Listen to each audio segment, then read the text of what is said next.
This is the 20th century. Modern man moving quickly about his business, moving forward in a world of progress, a world so filled with today's transactions, man seldom finds time to look back until something extraordinary happens, and he has no choice.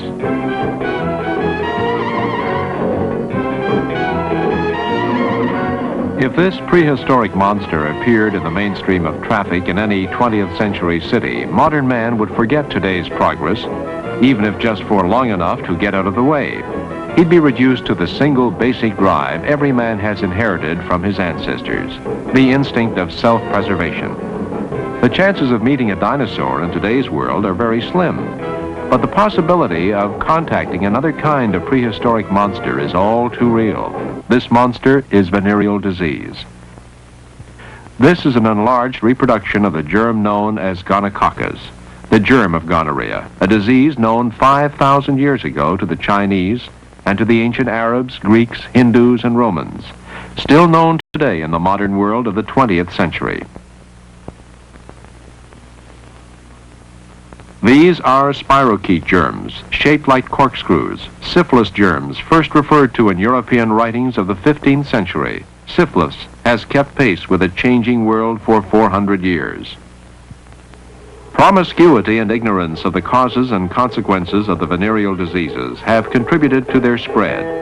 There is evidence that many young people do not know that gonorrhea and syphilis are different diseases, that they can be caught only by sexual relations, and not just with an infected person of the opposite sex, but also by homosexual practices.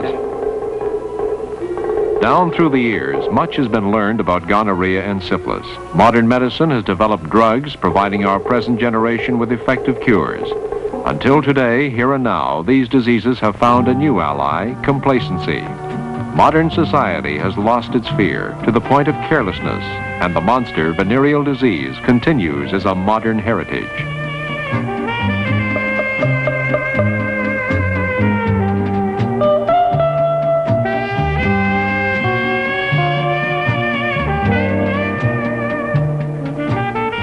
This young man, for instance, is a carrier. That means he is carrying in his body the germs of gonorrhea. He knows something is wrong, but still hasn't worked up the courage to talk to anyone about it.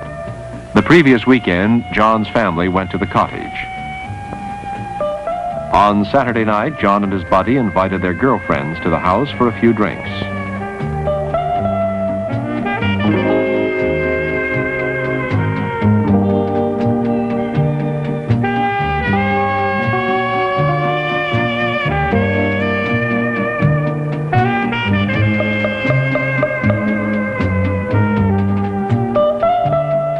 John has been going steady with Linda for 6 months now.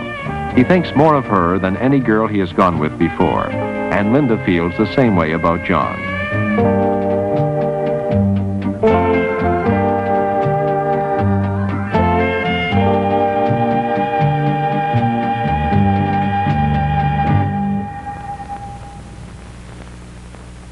For the last 3 days, John has been feeling a painful burning sensation each time he has urinated. And now, this morning, there was a new problem. John had seen a discharge down there, and he knew it was pus. Now he was scared. What to do? There's only one thing to do, and John's friend urges him to do it, and now. See his family doctor, and as soon as possible. He's the only person who can give the right kind of advice.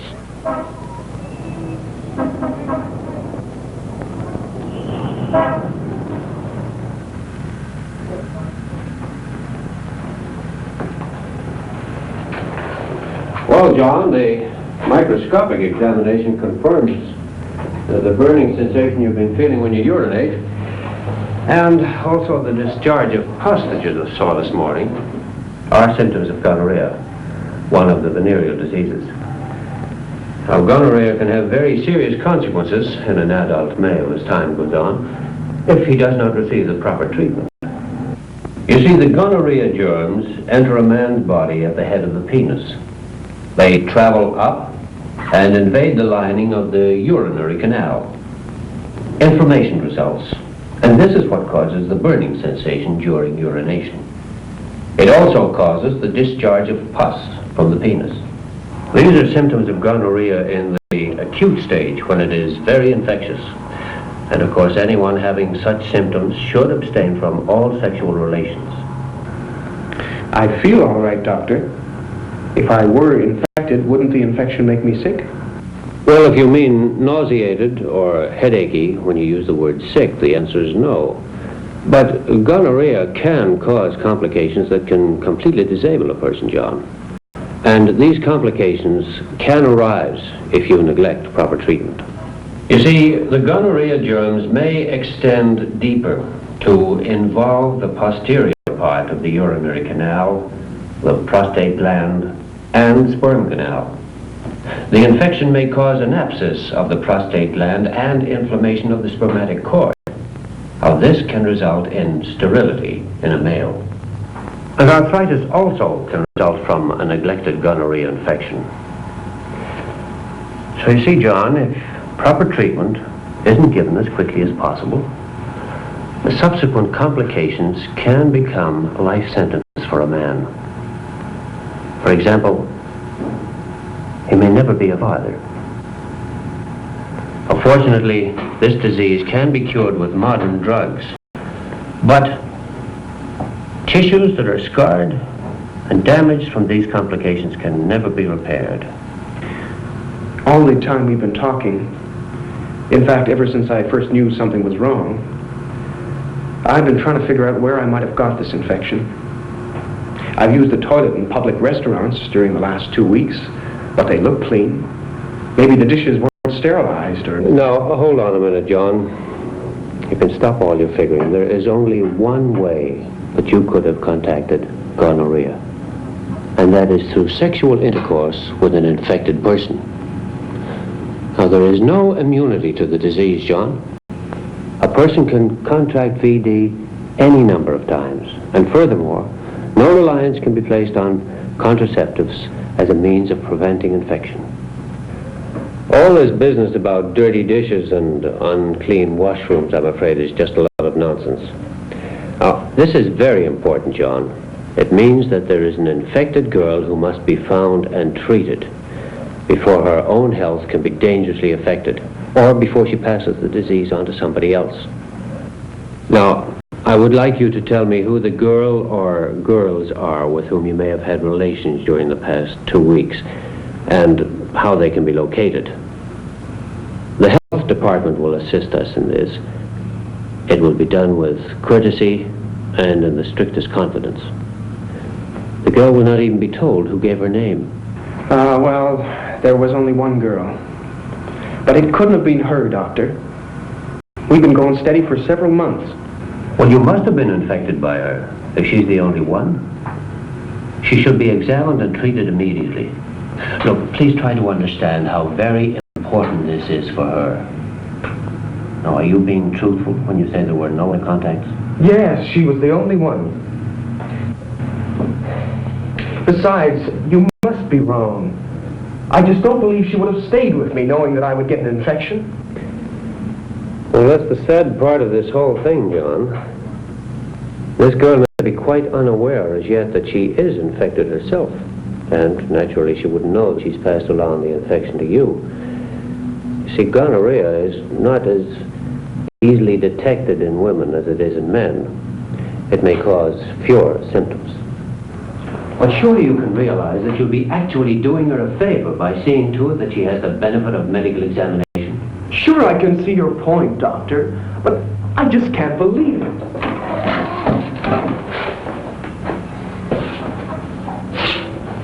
Well, whether you believe it or not isn't important, John, but we must know who she is.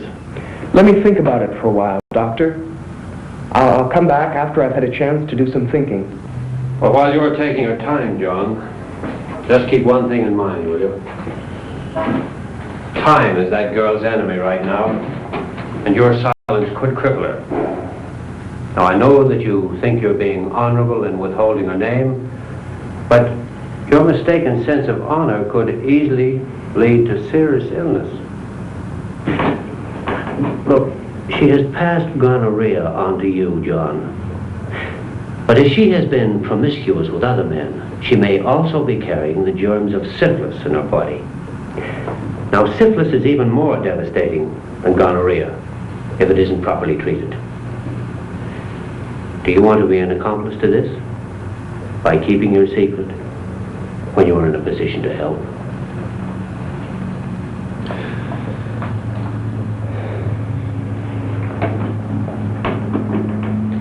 All right, Doctor. It's Linda Miller. She works as a secretary for one of the manufacturing plants in town. I know you don't think so now, John, but I know that you'll be glad you've told me.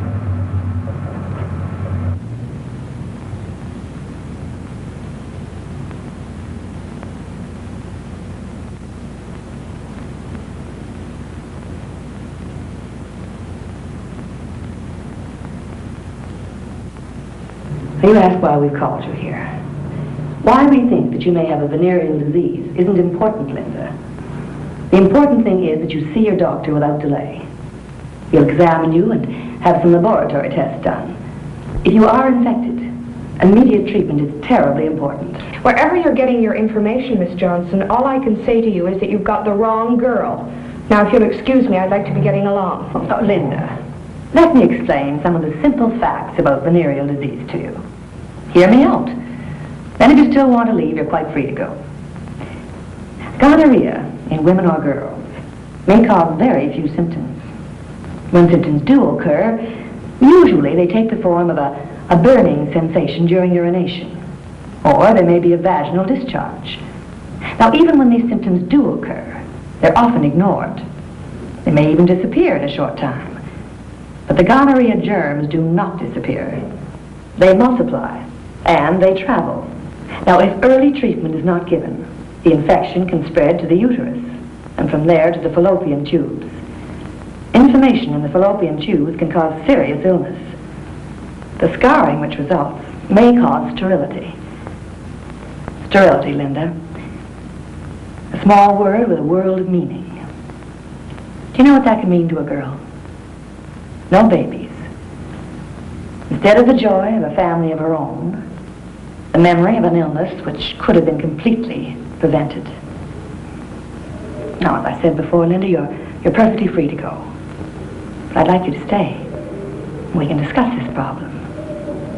This is a problem, Linda, a very serious one. And only you can solve it for yourself. Won't you stay? All right, Miss Johnson, I'll stay. But I don't see how this problem applies to me. I feel all right. In fact, I have trouble keeping my weight down. I have such a good appetite. If I do have this thing, wouldn't I know it? Perhaps the worst aspect of the venereal diseases is that the early signs and symptoms may be overlooked or passed off as some other illness. Now, I've already mentioned that gonorrhea may cause few or very mild symptoms in women. It can be detected only by medical examination and laboratory tests, and cured only by proper treatment from your physician.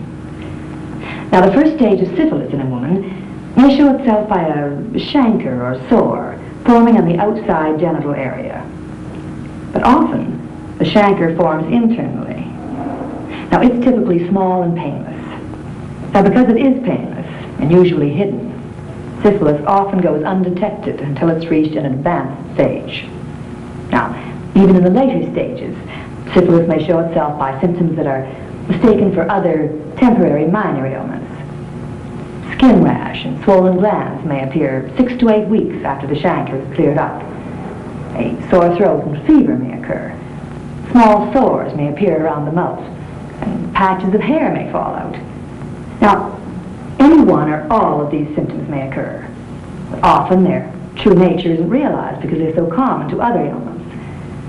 Unfortunately, often syphilis is not diagnosed until it's caused permanent damage to the heart or nervous system. But if the infection is noticed soon enough, isn't there some kind of medicine that a person could buy at a drugstore to clear it up? Linda, there isn't any kind of medicine that can be bought over a counter which can cure venereal disease. One must rely on proper drugs prescribed by a doctor.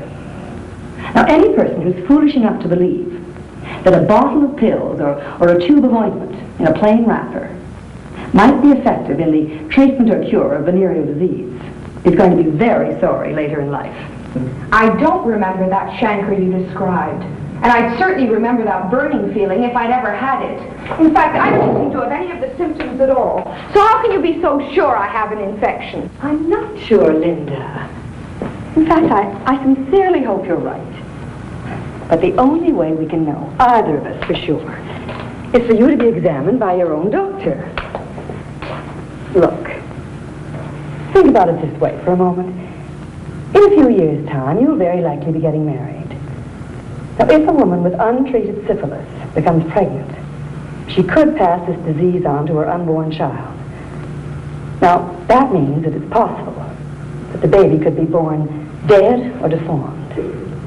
Now, before your wedding, your doctor will advise a blood test. If you are infected, wouldn't you rather find out about it now? Get the proper treatment and be cured, instead of waiting until 2 or 3 days before your wedding date? Venereal disease does not go away by ignoring it, Linda. Please, don't wait any longer. And Linda, if you are infected, the doctor will ask you for the name of the person who gave you the disease. Now, please cooperate so that the proper steps can be taken. What does that mean? And anyway, how would I know how I got the disease, even if I was infected? Or where? These germs must be everywhere.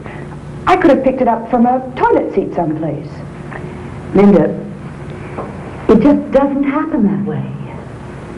Venereal disease is transmitted from one adult to another through intimate sexual contact. Now look, and I'm not stressing this because I want to pry into your private life. But if you are infected, I'm asking you to tell the doctor in private the name of the person who passed venereal disease to you. He may have infected others, and they'll infect still others. It's your serious responsibility to protect the health of other people as well as your own. Now, you can do this by giving the doctor the information he asks for, so that all contacts can be located and, like you, be given the benefit of an examination and treatment if necessary. And what happens after I tell the doctor who it is? The doctor may contact him, or he may obtain the help of trained health department people to follow up the case. Either way, tact and discretion are used to avoid any embarrassment. I don't see how that could be done in my case. Last month I had my first experience with a man quite a lot older than I am. It only happened once. I didn't know it could lead to this. He was staying at the summer resort where I was spending my holidays. I know his name, but I don't know where he lives. I don't think he comes from this part of the country at all. All you can do is give his name and the name of the summer resort to the doctor, Linda. He'll take it from there. Now, let's make an appointment with your family doctor. Dr. Ferguson, this is Linda Miller. Hello, Linda. Come in. Won't you sit down?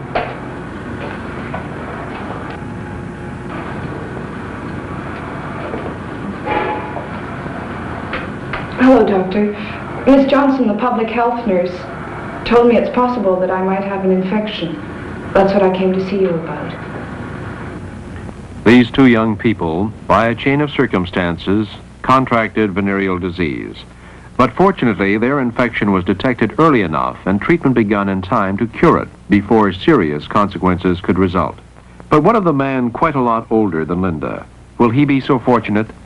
Linda's doctor and public health personnel will do everything possible to find him and treat him.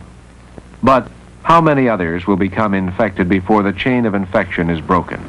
Venereal diseases are no respecters of persons. The health of thousands of our people is threatened by the increase in the incidence of venereal diseases. The medical profession and public health departments are concerned by the widespread occurrence of infectious syphilis and gonorrhea. Public clinics provide free treatment in most communities, but they can't help without your cooperation. Venereal disease can affect people of any age.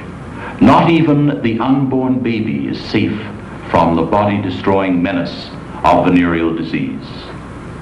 Ignorance, apathy, relaxation of moral standards are its allies. Linda discovered this the difficult way, by experience. Education and a constant awareness of the danger of promiscuous sexual behavior must become a part of our daily life. This is the 20th century.